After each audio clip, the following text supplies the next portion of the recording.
Here we have our distributed load, and it's in the, purposely chose this one because it ends before the extreme right. And I want to show you how we have to compensate for that. We have no point couples on this. We'll look at that on Friday, how we include those. But the first step, what we're looking for is the same. We want the deflection equation, and EI are again constant. Starting with our external free body diagram on this one. Solving our external free body diagram for A and B. Again, two reaction forces here. A is 1.25, and B is 27.75. For the internal cut, again, as the prototype, I show it at the extreme right, but it's representative of a cut anywhere along the beam.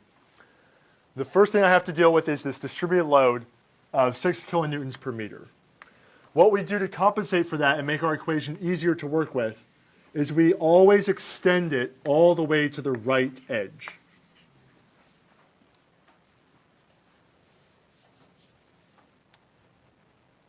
And to kind of undo that little mathematical trick we're doing to making the equation easier, we put an equal and opposite distributed load below. So the net effect is exactly the same.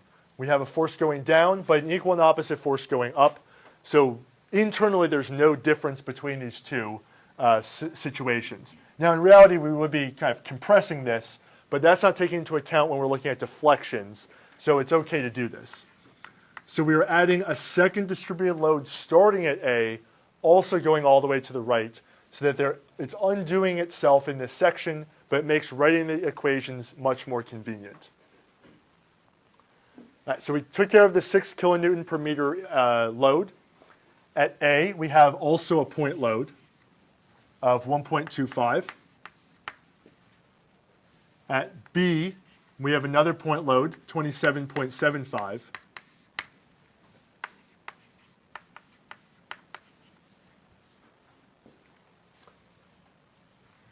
And because we cut it just to the left of the 20 kilonewtons, it is not in this picture. So we want to take the sum of moments around what I'm calling point C. I have my M of X. Right, so what will the moment do to my, let's look at the top distributed load B for any value of X?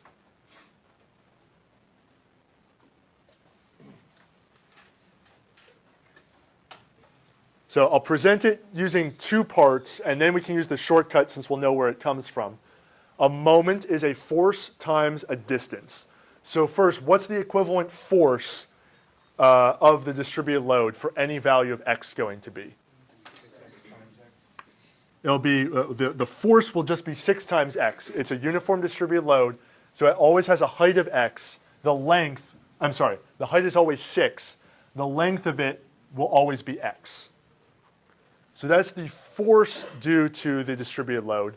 And now what's the distance between the centroid of that load and our point C here? Right, that's the x over 2. Because again, if we cut here, then this would be its center. So that distance is the x over 2, for example. So this is where once we can use the shortcut then, that's the intensity over 2 times x squared, or we can use the delay for the next part. So this will simplify down to 3x squared is the moment caused by that distributed load. Let's then look at this lower x distributed load. This is going to be negative. In this case, we can use that same sort of shortcut. It's going to be the intensity over 2. But now this lower distributed load has a delay of 1.5. So it's in that same format, intensity over 2 times now x minus the delay squared. So I have the top distributed load, the bottom distributed load. What is the moment caused by the 1.25 kilonewton point load going to be? So the force is 1.25, and how far is it from the cut surface, from C? Right, this is where, again, we need to use that what I call a delay here, x minus 1.5 is its moment arm. Finally, we have the 27.75. And it's going to have a delay of 4.5, so x minus 4.5 here. Solving the equilibrium equation for m of x, we got negative 3x squared. That should be a plus 3 times x minus 1.5 squared from the top distributed load. Sorry, this is from the top distributed load. This was from the bottom distributed load. That's why they're squared. Plus 1.25 times x minus 1.5 to the first power. That is from A. The reaction at A was 1.25 kilonewtons in this one. Plus 27.75 from B times x minus 4.5. Again, when we went through the external free body diagram, A was 1.25 kilonewtons, B was 27.75 kilonewtons. And we're using the bracket functions here because the bottom distributed load did not start until A. The reaction at A did not start until A, which was 1.5 meters to the right. And the reaction at B doesn't start until 4.5 meters to the right of that extreme left-hand side. So the first integration will give us dV dx, which is also what we call theta, the slope of the beam at all points.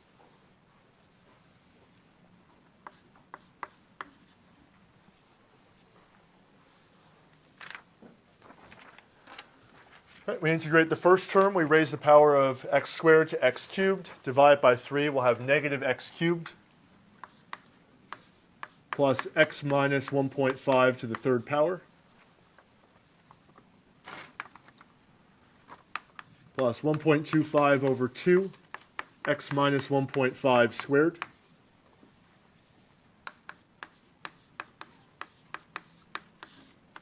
plus 27.75 over 2 times x minus 4.5 quantity squared, plus C1. So we do this again. We take a second integral to get EIV.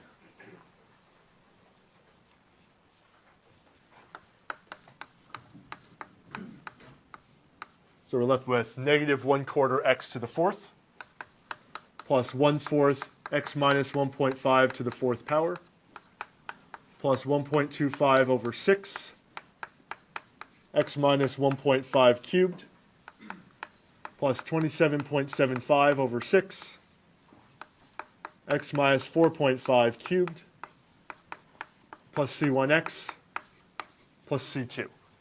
Right, we want to use our boundary conditions. We'll have two of them since it's statically determinate. So we'll get two algebraic equations to solve C1 and C2. Right, at A, at the roller, we have zero deflection. It can't go down, which we presume is what it would want to do. And at B, we have a pin, so it can't go up or down. So the deflection we know has to be at 0 at A and at B. And remember the rule of thumb for when we apply boundary conditions or identifying our boundary conditions. There are places where we have a known slope or a known deflection. It can be a little bit more than that, but that's how we're going to use it here. And we can tell where they're going to be because if we go back to our original external free body diagram, we'll know we'll have a boundary condition on deflection wherever we have a force, external force, and we'll have a boundary condition on slope wherever we have an external moment applied. So in this case, A and B are both forces on our beam, so we have a deflection equation, a deflection boundary condition for each of them. So we know the value of V at A is 1.5, will be 0. So when x is 1.5, we know the deflection is 0. And when the deflection is 4.5, so we're at B, it's also equal to 0. So those are the two additional equations we add to solve for C1 and C2. Now, unfortunately, in this one, it's really convenient when one of the boundary conditions happens at x equals 0. It makes the arithmetic easier, but that's not always going to be the case.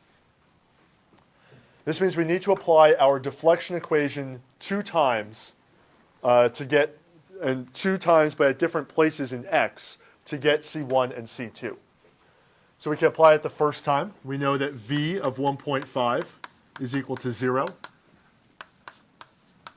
And I will write it out kind of more explicitly here. So EI times V is not 0.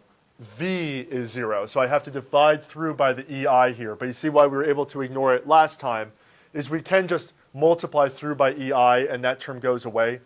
But we will see when we have statically indeterminate beams that sometimes our deflection is not equal to 0 or our slope is not equal to 0. It's equal to some value like 2 millimeters, in which case the E and the I do become important to use there. So this is more generally how we should be writing this. And now we want to evaluate this at x equals 1.5. So I have negative 1/4 times 1.5 to the 4th power. Here, this term will be 0. 1.5 minus 1.5 is 0. That will drop out.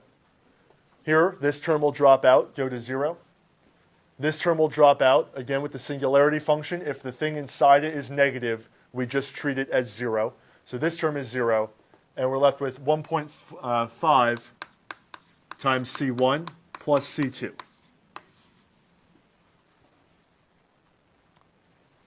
Now we can simplify. I can multiply through by EI, so that does go away for this boundary condition. So we're left with 0 equals negative 1/4, 1.5 to the 4th, plus 1.5 C1 plus C2.